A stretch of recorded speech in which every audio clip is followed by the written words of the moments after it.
Karen was 65 when she discovered her retirement was gone. Not most of it, all of it. Her husband had retired at 54, taken his pension as a lump sum, and told her he'd handle the investing. What she didn't know was that he'd quietly moved the whole retirement into a day trading account, put all of it on one position, and watched about $500,000 fall to almost nothing. She found out after it was already gone. Now, the easy takeaway here is simple. Never hand your retirement to a day trading account. That's true, but it's not the useful part. What's actually worth your time is how a wipeout like this really happens. Why the same loss is so much harder to survive at 65 than at 35, and the honest math of coming back from it if it ever happens to you. When you hear that a $500,000 retirement vanished, you probably reach for one of two explanations. The market crashed, or he was reckless, bad with money. Neither is what happened. The market wasn't the villain here, and he wasn't uniquely reckless. He made the same handful of ordinary mistakes millions of people make with their money. And those mistakes have names. 3 of them are traps, the kind that hide in a completely normal marriage. Overconfidence with the money, blind trust in the person handling it, and the urge to win a loss back. On their own, each one is survivable. Stacked on a single account at 65, they did something none of them could do alone. So let's watch all 3 go to work. Start with the decision that did the obvious damage. He put everything into one position. Not one fund, not even one company he had followed for years. One bet, with the entire account behind it. Overconfidence is why. He believed his read on the market was sharp enough to beat the odds that flatten almost everyone else. Concentration, the whole retirement riding on one position, is simply what that belief looks like once it reaches the money. And the odds he was betting against are brutal. Researchers in Brazil followed every person who took up day trading and stuck with it for more than 300 days, nearly every trading day for a year and a half. 97% of them lost money. Not 97% had a rough patch. 97% ended in the red. Here's what makes concentration so unforgiving. Losses and gains don't cancel out evenly. If you lose half your money, you don't need to earn half of it back. You need to double what's left just to return to where you started. Lose 90%, and it takes a 900% gain to get whole again. So when that single position collapsed, it didn't just dent the account. It dropped the money into a hole too deep to climb back out of. But losing the money is only half the story. The other half is why the loss could never be undone, and that comes down to being 65. Picture the same bet at 35. It collapses, you lose almost everything. It hurts, but you have 2 things Karen doesn't. You have 30 more years for whatever you rebuild to grow.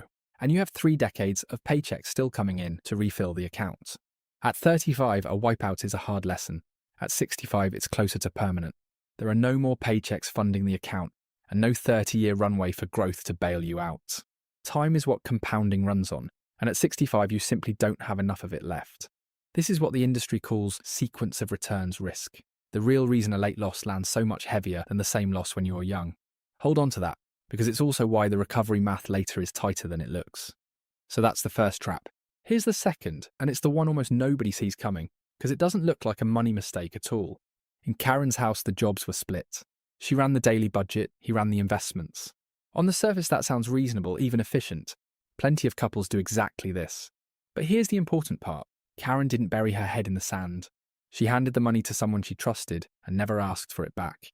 When he moved the retirement into a trading account, she wasn't looking away. She simply wasn't shown. When the first big loss hit, it never landed on a statement she saw. Researchers who studied how couples divide up money decisions found something uncomfortable. The partner who hands off the finances slowly stops building the knowledge to question them, and the longer it goes on, the wider that gap gets. Splitting the work felt efficient, and for most couples it is. But it left the retirement with one person steering, and no one else positioned to notice a bad trade or ask a hard question. An account like that has a single point of failure. Here the single point failed, and it took everything with it. And what happened after that first big loss is the third trap, the one that turned a serious wound into a total wipeout. He didn't stop. He tried to win it back. He came back to the market, put what was left on the line again, and lost that too. It's the most human reaction there is. Psychologists Daniel Kahneman and Amos Tversky gave it a name back in 1979. They called it loss aversion. A loss hurts about twice as much as the same-sized gain feels good. So instead of accepting the loss, we do almost anything to avoid locking it in. The problem is that the math runs the other way.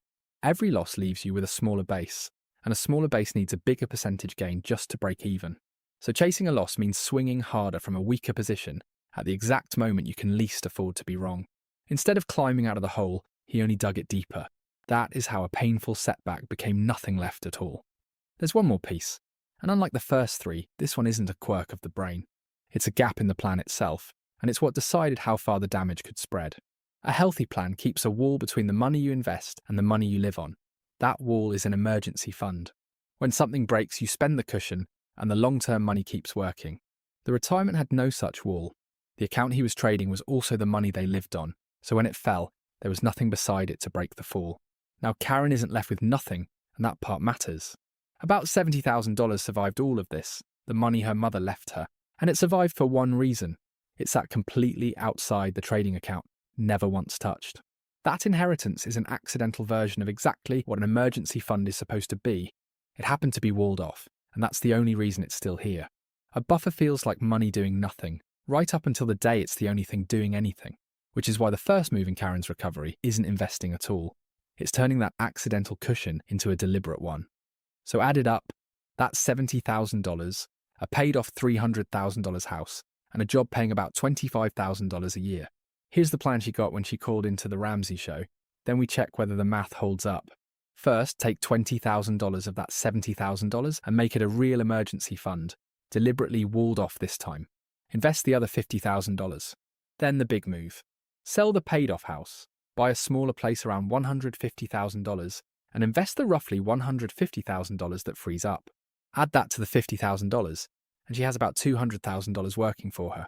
The show's own math said that $200,000 becomes $500,000 by the time she's 72, and that's the number you have to check, because it's doing a lot of work.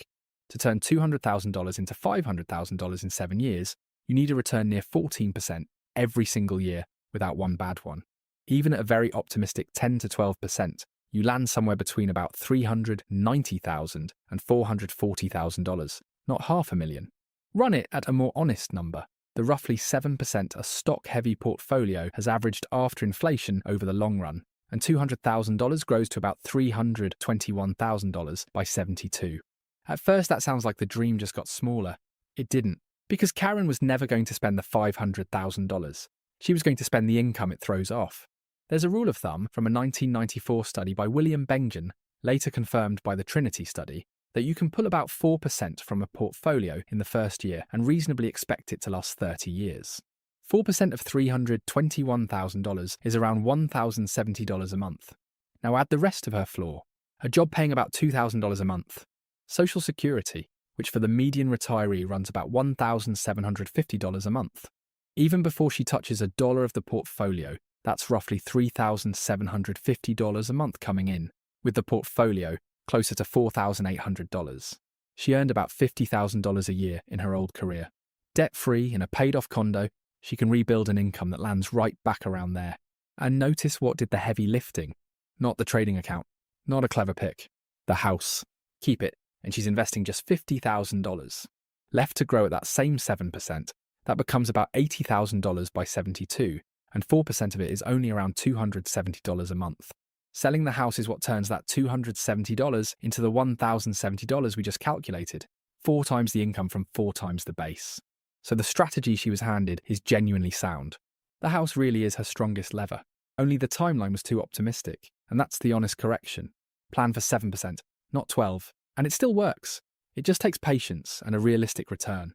Here's the reframe worth keeping. Karen doesn't need the retirement she lost. She needs enough income to live well, and those are two completely different numbers. The first one, $500,000 gone, is the number that keeps you up at night. The second one, the monthly income it takes to actually live, is smaller, closer, and mostly still in her control.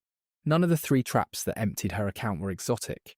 Overconfidence, the belief the odds don't apply to you. Delegation, handing the money to one person and never looking over their shoulder. Loss aversion, gambling bigger to avoid admitting a loss. Every one of us runs a smaller version of all 3, and a rising market hides them, right up until the year it doesn't. So if you're staring at a number that feels too small to come back from, sit with a better question. Don't ask how you get back everything you lost, ask how much you actually need to live well. Almost always that second number is smaller than the fear. If that reframe helped, do 3 quick things with it. Like the video so it reaches someone else who's convinced their retirement mistake is fatal when the math says it isn't. Subscribe if you'd rather run the numbers than doom scroll them. And send it to the one person you know who's handed every money decision to a partner and never checks because that blind spot only stays dangerous while nobody taps them on the shoulder. This is Mindcraft, where ideas become action, and action becomes your future.